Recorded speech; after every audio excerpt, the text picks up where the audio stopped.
this class, I wanted to take just a little bit of time to review the guidelines for the literature review assignment. And the literature review is the study of paper. Recall from lesson 66 the components of a review literature. And what does a literature review entail? It is the process of finding relevant research reports, critically reviewing the studies, and synthesizing the study results. In essence, you're describing the current knowledge of a practice problem.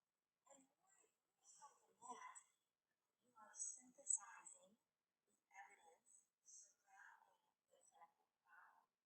What does it mean when I say that you need to synthesize the evidence?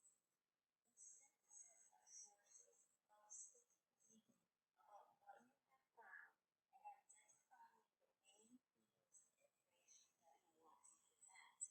So, you have your clinical problem and you have found, let's say, for example, 10 articles.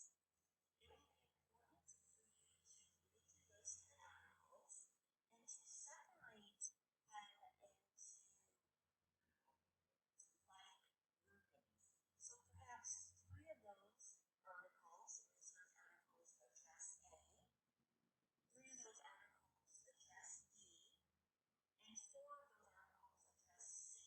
So there are 3 different themes across the 10 articles, and you will synthesize those relevant to their likeness. Alright, so how are we going to do this?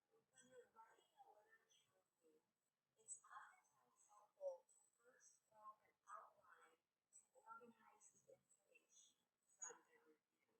You cannot simply start writing a literature review without having looked or without having read all of the literature.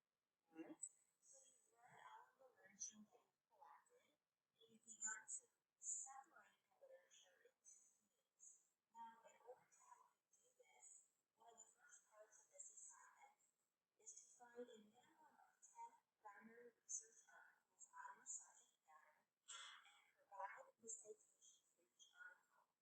Next, to write a brief. So you have found a good number of primary research articles. What I find helpful is then to write the citation in APA format and to include that on a Word document just to keep me organized with regards to article identification.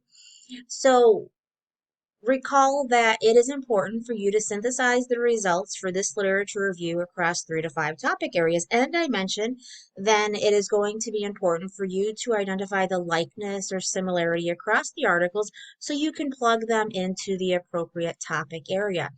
For you to do this successfully, what you will find most researchers do when they complete a literature review is to use a matrix method.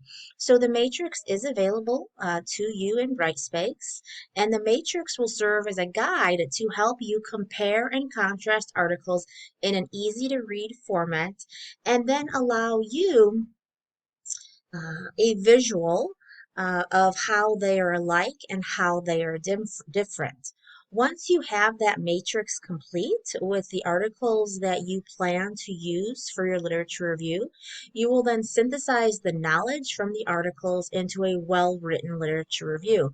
But both the literature review itself, the text, and the matrix are part of this second assignment. Okay?